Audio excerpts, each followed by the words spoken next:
प्रभु यीशु मसीह में मेरे प्रिय भाई और बहनों, हमारे प्रभु और उद्धारकर्ता यीशु मसीह के पवित्र और जीवनदायी नाम में मैं आप सभी का आज की दिव्य कृपा की प्रार्थना में हृदय से स्वागत करता हूँ।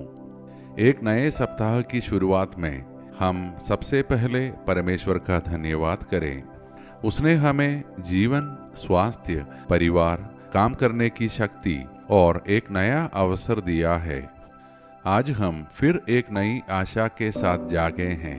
कितने ही लोग ऐसी परिस्थितियों में हैं जहां से इस दिन को देखने की इच्छा रखते हैं, परंतु उन्हें यह अवसर नहीं मिला। इसलिए आज हमारी पहली प्रार्थना शिकायत की नहीं बल्कि धन्यवाद की होनी चाहिए। प्रिय भाई और बहनों, जीवन में हम अक्सर परमेश्वर से पूछते हैं, प्रभु मैं और क्या करूं कि आप मुझसे प्रसन्न हो। हम सोचते हैं कि शायद लंबी प्रार्थनाएं, बड़े दान या अनेक धार्मिक कार्य ही परमेश्वर को प्रसन्न करते हैं। लेकिन आज का पवित्र वचन हमें एक ऐसी सच्चाई बताता है जो हमारे पूरे जीवन की दिशा बदल सकती है। यदि आज आप अपने परिवार के लिए, अपने बच्चों के भविष्य के लिए, नौकरी, व्यवसाय, स्वास्थ्य, शिक्षा, विवाह, आर्थिक उन्नति या किसी विशेष मनोकामना के साथ इस प्रार्थना में जुड़े हैं, तो विश्वास रखिए कि परमेश्वर आपके हृदय की पुकार सुन रहा है।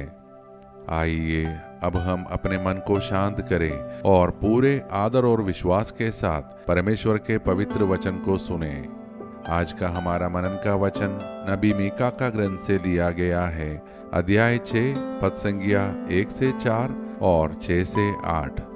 आज के वचन में परमेश्वर अपने लोगों से पूछते हैं, हे मेरे लोगों, मैंने तुम्हारे साथ क्या किया? मैंने तुम्हें किस बात से दुखी किया? मुझे उत्तर दो। फिर वह उन्हें याद दिलाते हैं कि कैसे उन्होंने उन्हें मिस्र की गुलामी से छुड़ाया और उनकी हर कठिन यात्रा में उनका साथ दिया।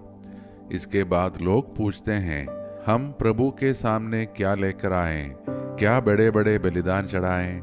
लेकिन परमेश्वर उत्तर देते हैं, हे मनुष्य, तुझे बता दिया गया है कि क्या अच्छा है। प्रभु तुझसे यही चाहता है कि तू न्याय से काम करे, दया से प्रेम रखे और अपने परमेश्वर के साथ विनम्रता से चले। प्रिय भाई और बहनों, आज का यह वचन सीधे हमारे हृदय से बात करता है।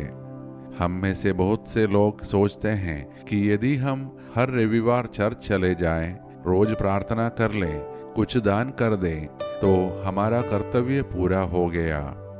लेकिन परमेश्वर आज पूछता है, तुम्हारा हृदय कहाँ है? क्या हमारी प्रार्थना हमारे व्यवहार में दिखाई देती है? क्या हमारी आराधना हमारे परिवार के साथ हमारे संबंधों में दिखाई देती है? क्या हमारा विश्वास हमारे शब्दों और कर्मों में झलकता है? यीशु कहते हैं, मैं तुम्हारे बड़े उपहारों से पहले तुम्हारा हृदय चाहता हूँ। कितनी बार ऐसा होता है कि हम चर्च में तो बहुत विनम्र होते हैं, लेकिन घर पहुँचते ही गुस्सा, कटुता और शिकायत से भर जाते हैं। हम प्रार्थना तो करते हैं, लेकिन किसी को क्षमा नहीं करते। हम बाइबल पढ़ते हैं, लेकिन गरीब, दुखी और जरूरतमंद की ओर ध्यान नहीं देते। आज प्रभु हमें दोष देने नहीं बल्कि बदलने के लिए बुला रहा है। वह कहता है, न्याय से काम करो, अर्थात हर व्यक्ति के साथ ईमानदारी और निष्पक्षता का व्यवहार करो। दया से प्रेम रखो, केवल दया दिखाओ नहीं बल्कि दया करना तुम्हारी आदत बन जाए। अपने परमेश्वर के साथ विनम्रता से चलो, यही सबसे कठिन बात है। आज का संसार हमें घमंड करना सिखाता है, अपनी सफलता पर, अपने धन पर, अपने पद पर, अपने ज्ञान पर। लेकिन परमेश्वर कहता है, जिसके पास सब कुछ है वह भी मेरे बिना कुछ नहीं। प्रिय भाई और बहनों, आज अपने जीवन पर एक बार विचार कीजिए। क्या मेरे घर में प्रेम बढ़ रहा है? क्या मेरे कारण किसी का मन टूट रहा है? क्या मेरे शब्द किसी को जीवन देते हैं या दुख पहुंचाते हैं? क्या मेरे बच्चे मेरे जीवन में यीशु को देख पा रहे हैं? यदि हमारा उत्तर है नहीं, तो निराश मत होइए। प्रभु हमें बदलना चाहता है। वह हमें दोषी ठहराने नहीं, बल्कि नया बनाने आया है। याद रखें, परमेश्वर को हमारे धन से अधिक हमारा चरित्र प्रिय है। उसे हमारे उपहारों से अधिक हमारा प्रेम प्रिय है। उसे हमारे शब्दों से अधिक हमारा जीवन प्रिय है। यदि हम न्याय, दया और विनम्रता के साथ चलेंगे, तो हमारा पूरा परिवार परमेश्वर की आशीष का अनुभव करेगा। अब आइए प्रिय भाइयों और बहनों, हम उसी प्रेममय परमेश्वर के सामने अपने जीवन और अपनी सभी मनोकामनाओं को समर्पित करें और मिलकर प्रार्थना करें। हे सर्वशक्तिमान, प्रेममय और दयालु परमपिता परमेश्वर, आज इस नए दिन और नए सप्ताह के लिए हम आपका धन्यवाद करते हैं। आपने हमें जीवन दिया, सांस दी, परिवार दिया और आपकी कृपा में चलने का अवसर दिया।